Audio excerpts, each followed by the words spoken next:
эфире новости, в студии Кристина Якупова. Здравствуйте. Главные темы этого выпуска. Власти Якутии прорабатывают меры поддержки предпринимателей. Экспресс-курсы добровольных пожарных проводят для желающих в Якутске. Первые слушатели уже начали обучение. В Покровске открылись двери нового спортивного зала борьбы. Начнем выпуск с эпидобстановки в регионе. 799 новых случаев зафиксировали за минувшие сутки. В Якутске 174 заболевших, в Алданском районе 72, в Мирнинском 58, в Мегино-Кангаласском 53. Еще в 29 районах Якутии от 1 до 52 случаев. За сутки лабораториями республики проведено 2579 исследований на коронавирусную инфекцию. Правительство региона совместно с Минтрансом страны и РЖД прорабатывает вопросы перевозки продовольственных товаров. Об этом в ходе брифинга сообщил зампред, руководитель оперштаба по обеспечению устойчивого функционирования предприятий потребительского рынка Михаил Никифоров. Поставщики из центральных частей России и производители продуктов испытывают трудности из-за нехватки вагонов в Дальневосточном федеральном округе. Если ранее срок доставки грузов в Якутию составлял приблизительно от 14 до 20 суток, то сегодня эта цифра выросла до 40 дней. Также есть моменты продления и на 1,5 месяца. В марте месяце этого года подготовят и примут первые 2 пакета антикризисных мер по экономике. Отмечается, что ситуация на рынке продовольственных товаров в республике стабильная, имеются необходимые запасы продуктов. В Якутии стартовал прием конкурсных заявок на соискание премии «100 лучшим учителям». Заявки на участие в конкурсе могут подать педагоги со стажем не менее 5 лет, реализующие программы основного общего и дополнительного образования, в том числе ведущие программы наставничества. При проведении итогов конкурса будут учитываться эффективность использования педагогами современных образовательных технологий, методов дистанционного обучения, разработка и применение индивидуальных программ обучения, высокие достижения учащихся в олимпиадах, конкурсах и фестивалях международного, российского и республиканского уровнях. По итогам 100 лучших учителей Якутии будут удостоены специальной денежной премии в размере 100 тысяч рублей. В условиях напряженной международной обстановки авиакомпания «Якутия», как и все отечественные компании, попадает под влияние санкций западных государств. Между тем, региональный перевозчик уведомляет пассажиров, что на текущий момент предприятие продолжает работу в штатном режиме. Также в авиакомпании «Якутия» разрабатываются сценарии развития событий для последующего согласования совместных действий с правительством республики. Авиакомпания «Якутия» особо подчеркивает, что основным приоритетом работы предприятия было и остается безопасное обеспечение жителей воздушным сообщением. Существующие санкции в целом отразились на всей авиаотрасли страны. Сегодня федеральными авиационными властями вырабатывается комплекс мер по обеспечению авиаперелетов. Вместе с тем хотелось бы отметить, что наша региональная авиакомпания осуществляет полеты по расписанию, без задержек. И мы отрабатываем комплекс мер по обеспечению транспортной доступности наших граждан.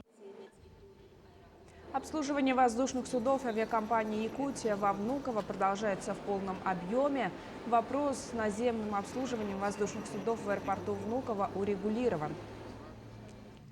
Республиканский добровольческий штаб по борьбе с лесными пожарами, который был создан еще в прошлом году, начал проводить экспресс-курсы добровольных пожарных для желающих. Первые слушатели уже начали свое обучение. Подробнее в материале нашего корреспондента. Первыми слушателями стали представители региональных учебных заведений, министерств и ведомств. Так как я являюсь этим преподавателем АГАТУ, факультета лесного комплекса, для меня это как бы нужно по своей сфере. И вот для интереса я приехал сюда и посмотреть, что да как. Я лично в сам пожарных не участвовал, таких масштабных. Но вот летом, наверное, планирую, если так получится, пойти. Обучать добровольцев приехали специалисты из Бурятии и Москвы. Это по инициативе экологического корпуса «Глобус» в рамках подготовки добровольцев добровольных пожарных мы решили запустить образовательную часть для простых людей. Вот эти курсы, они на 3 дня приехали к нам из тоже экологического корпуса Байкала, Улан-Удэ, также с Гринписа Москвы. За эти 3 дня слушатели пройдут экспресс-обучение по борьбе с лесными пожарами. Все знания будут транслироваться на простом и доступном языке с применением различных предметов.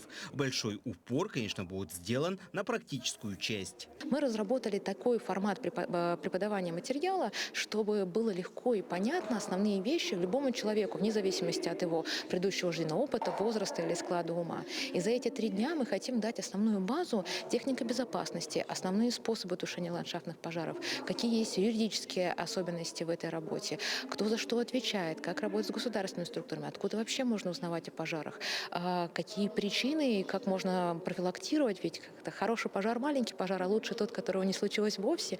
Поэтому если мы можем повлиять на то, как люди себя ведут в природной среде, чтобы они не становились причинами пожарами, это тоже огромный вклад в решение проблем пожаров в регионе. Специалисты говорят, что эти курсы как раз очень нужны для нашего региона. Их слушатели летом в случае возникновения сильных пожаров могут помочь в борьбе с огнем, что даст экономию по времени. В прошлом году добровольцы, которые к нам приезжали, мы к них, конечно, все это было в течение 1 дня, мы их поверхностно давали и все вот эти вот меры безопасности, как использовать инструменты и оборудование по борьбе с пожарами. Ну а сейчас вот хотим более подробно им объяснить. И в конечном итоге вот эти вот молодые люди, которые прошли обучение, они также будут проводить у себя, в своих местах обучение других людей. И мы считаем, что эти знания будут уже гораздо больше расширены и переданы другим ребятам. Желающих пройти эти курсы просят обращаться в Республиканский добровольческий штаб по борьбе с лесными пожарами Республики Саха-Якутия. Дмитрий Тымыров, Григорий Николаев, Якутск.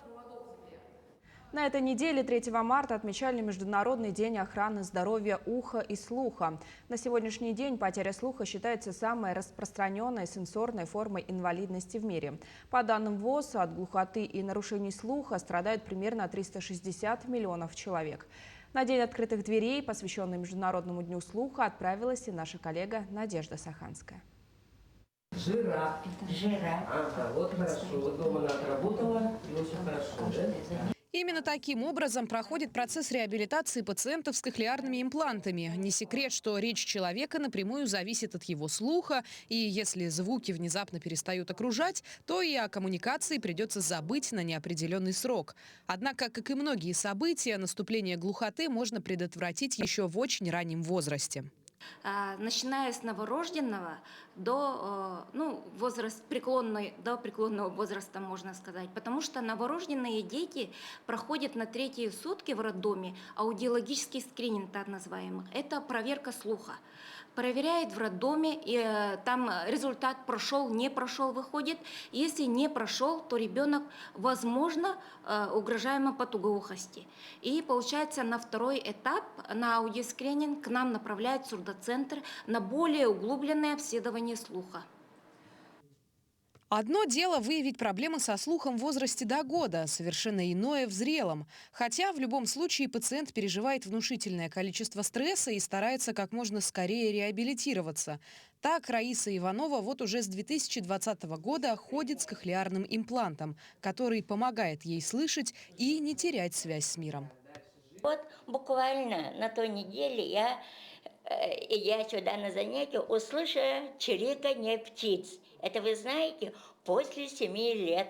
Это впервые для меня. Это было вообще неожиданно и очень радостно.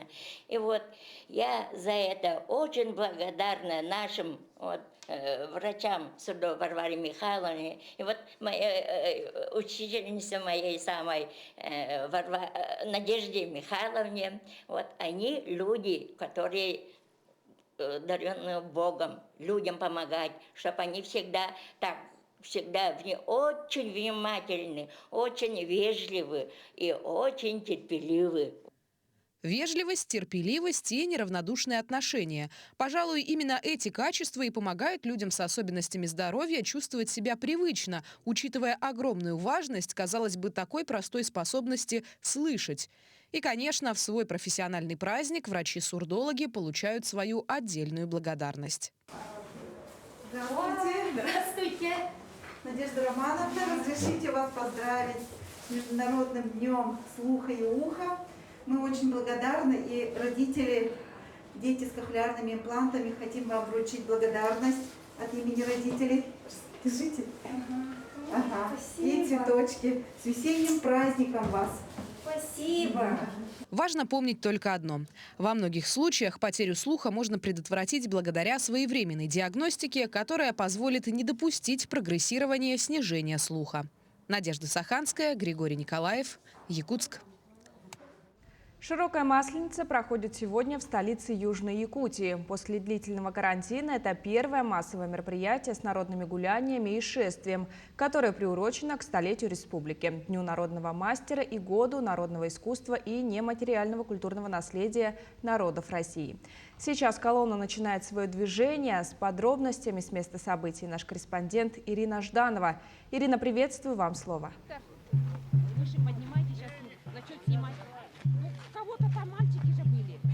Кристина, здравствуй. Единым шагом по родному городу. С таким девизом колонна выдвигается по маршруту от городского парка до площади Ленина. В шествии принимают участие представители национальных общин Нерюнгринского района. Кто принимает участие, с каким настроением, мы узнали у организатора, председателя общественной организации Ирины Кузьминой. Ирина Ильинична, добрый день, как настроение? Да, добрый день, горожане, гости Нерюнгринского района. Сегодня, 6 марта, общественная организация «Саха-и-Мах», победитель фонда президентских грантов Российской Федерации, в рамках проекта «Мир Саха» проводит историческое событие. Первое районное шествие в национальных костюмах народов России с участием представителей национальных общин Нерюнгринского района. Сегодня стройными рядами в шествии пройдут более 120 человек, представителей Нерюнгринского отделения Ассамблеи народов Республики Саха-Якутия. Это мероприятие приурочено к году нематериального культурного наследия России в Российской Федерации, столетию образования Якутской АССР, году матери и Дню народного мастера в Республике Саха-Якутия. Очень символично, что это мероприятие сегодня совпало с таким весенним, хорошим, позитивным праздником, Днем Масленицы, который сегодня отмечает здесь, в Нерюнгринском районе. Приглашаем всех посмотреть это яркое, красочное событие. 27 апреля, в день столетия Якутской АССР, мы проведем уже второе районное шествие, более расширенное, с участием не только представителей национальных общин, но и всей общественности Нерюнгринского района. С праздником всех! Спасибо, Ирина Ильинична. Вот в таком составе колонна выдвигается на площадь Ленина, где уже начались народные гуляния по поводу Масленицы.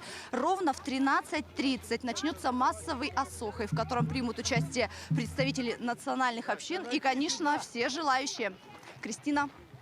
Ирина, спасибо. На прямой связи со студией была моя коллега Ирина Жданова. Торжественное открытие спортивного зала борьбы в Покровске состоялось в рамках ежегодного юбилейного 25-го республиканского турнира «Ханалас-Хапсагая». Залу присвоено имя нашего земляка, мастера спорта международного класса по вольной борьбе, мастера спорта Российской Федерации, почетного гражданина Хангаласского улуса, министра физической культуры и спорта Леонида Спиридонова, участвовавшего в Олимпийских играх в Афинах и Пекине. Зал построен по программе общереспубликанского движения добрых дел «Моя Якутия в 21 веке». Зал борьбы является давней мечтой хангаласских борцов. Там предусмотрено все необходимое, в том числе душевая, многофункциональные тренажеры, процедурная для восстановления борцов. Стройка началась, стройка давно началась, 5 лет назад она простаивала, а потом в прошлом году начали строить. И вот за 1 год, управились, можно сказать. Все успели, сдали, и вот объект уже сдан полностью. К этому часу у меня вся информация. Мы продолжаем следить за развитием событий.